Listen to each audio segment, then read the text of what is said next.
국제공항 활성화를 위해 활주로 연장과 광주공항 국내선 기능 이전이 시급합니다. 최저임금보다 다소 높은 임금을 제공하는 생활임금제가 공공부문을 중심으로 확대되고 있습니다. 붕괴 위험이 높았던 여수 진남관이 내년부터 해체 보수 작업에 들어갑니다. 허위 산재보험금을 타내도록 브로커에게 명의를 빌려준 변호사와 노무사에게 실형이 선고됐습니다. 시청자 여러분 안녕하십니까? 이어서 광주 전남권 뉴스입니다. 최다 이용 실적을 1년 만에 갈아치운 무안국제공항의 가장 큰 숙제는 대형 여객기의 이착륙이 가능한 여건을 만드는 겁니다. 전남의 1순위 현안 사업인데 서두르지 않으면 활주로 연장은 물 건너갈 우려가 큽니다. 양현승 기자가 취재했습니다. 무안국제공항의 현재 활주로 길이는 2,800m. 탑승객 150명 규모의 여객기만 드나들고 있습니다. 전복이 이착륙을 위해서는 활주로 400m 연장이 필요한데 정부는 묵묵부답입니다. 그러니까 국토부 쪽에서는 먼저 이용객들을 더 늘어나는 추세를 본 다음에 확장을 합시다 하는 논리고, 기재부 쪽 논리는 청주공항도 있고 양양공항도 있습니다. 거기 이용객들이 훨씬 더 많습니다. 그런데 거기도 못 해줍니다.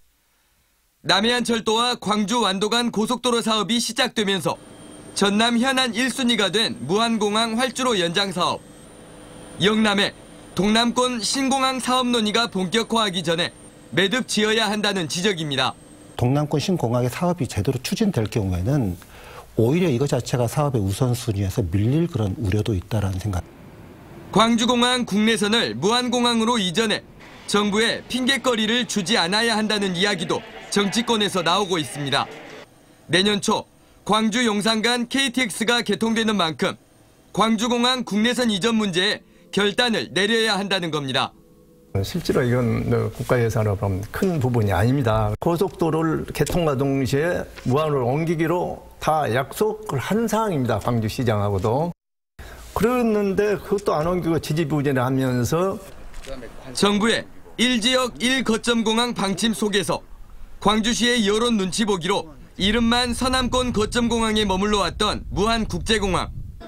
시도 상생을 전면에 내세운 광주 전남 시도지사가 소지역주의의 상처를 치유할 수 있을지 선택의 순간이 가까워지고 있습니다. MBC 뉴스 양현승입니다. 공공부문에서 생활임금 제도를 도입하는 기초단체가 늘고 있습니다.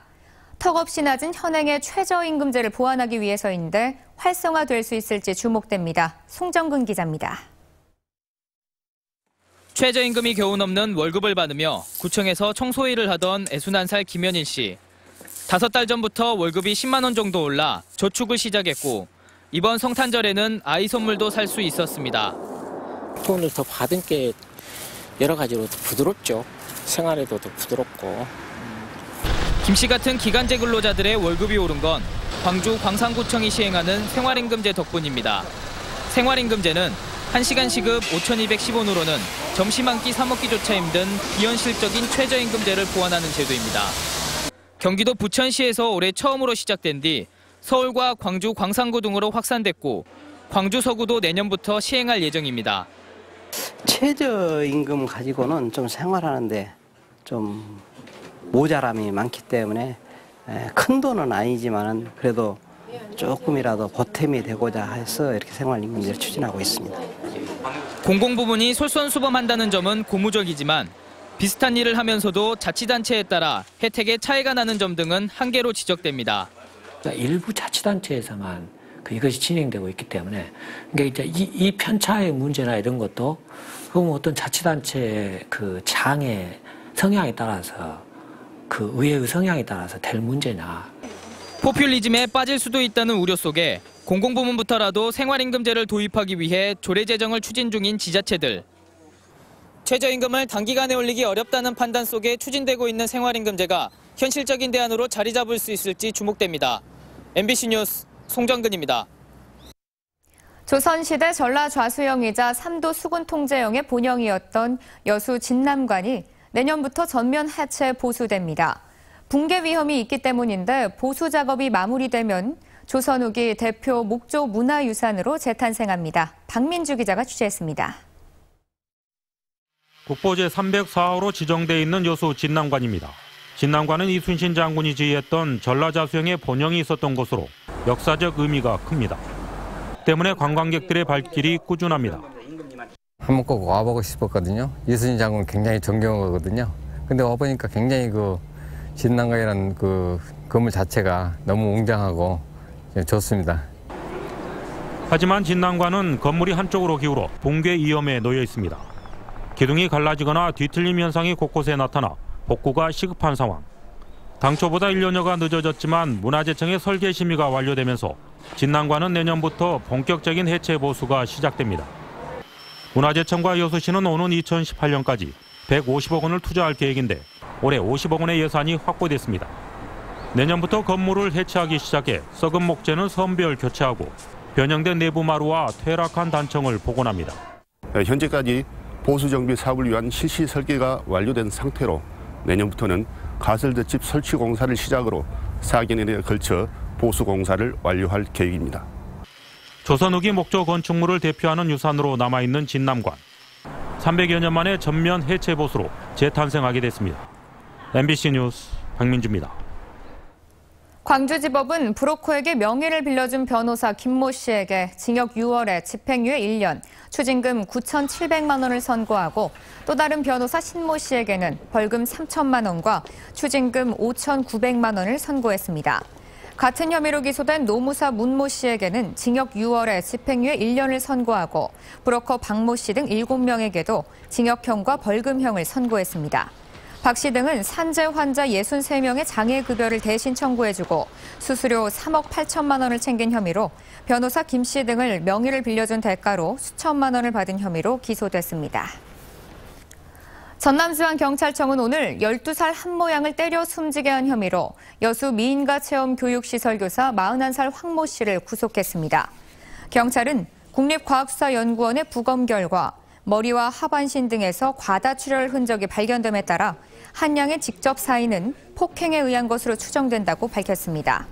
황 씨는 경찰 조사에서 지난 12일 숨진 한 양의 부모가 버릇을 고쳐달라고 요청해 체벌을 했다고 말했습니다. 밤사이 화재가 잇따라 한 명이 다치고 수억 원의 재산 피해가 발생했습니다. 오늘 오전 5시 23분쯤 영암군 3호읍의 한 찜질방에서 보일러 화덕이 불타면서 58살 장모 씨가 연기를 들이마셔 병원에서 치료를 받았고 손님과 직원 등 33명이 긴급 대피하는 소동을 빚었습니다. 또 오전 0시 55분에는 해남군 옥천면의 한 패널 생산 공장에서 원인을 알 수 없는 불이 나 1시간여 만에 진화됐지만 소방서 추산 4억 5천만 원의 재산 피해가 발생했습니다. 충무공 이순신 장군의 마지막 7년을 호남 민중의 역할과 함께 재조명하는 대하 역사 소설이 내년 1월부터 전남도 인터넷 홈페이지에 연재됩니다. 연재 소설은 성철 스님과 다산 정약용 등 역사적인 인물들의 삶을 다룬 소설을 쓴 보성 출신 정찬주 씨가 집필하는 것으로 내년 1월 5일부터 1년간 52회에 걸쳐 매주 월요일 연재될 예정입니다. 이 소설은 이순신 장군이 전라 좌수사로 임진왜란에 대비한 1591년부터 괴멸한 조선 수군을 재건하는 일들이 재조명됩니다. 기업들은 광주시 5개 자치구의 경제활동 친화성을 매우 낮게 평가하는 것으로 조사됐습니다. 대한상공회의소가 내놓은 2014년 기업환경순위에 따르면 창업 지원과 규제 개선 등의 경제활동 친화성 평가에서 광주 서구와 남구는 가장 낮은 D등급을 받았고 동구와 북구, 광산구는 C등급에 그쳤습니다. 전남에서는 장흥군이 가장 높은 등급인 S등급을 받았고 나주와 여수, 화순과 곡성 등 10개 시군이 A등급을 받았습니다. 순천만에서 활동하는 두루미료 철새가 사상 처음으로 1000마리를 넘어섰습니다. 순천시에 따르면 현재 순천만에서 활동하는 두루미료 철새는 흑두루미 966마리, 제두루미 35마리, 검은목 두루미 4마리를 포함해 모두 1005마리에 이르고 있습니다. 이는 1996년 처음 70여 마리가 관찰된 이후 1년 관측 사상 가장 많은 개체수입니다.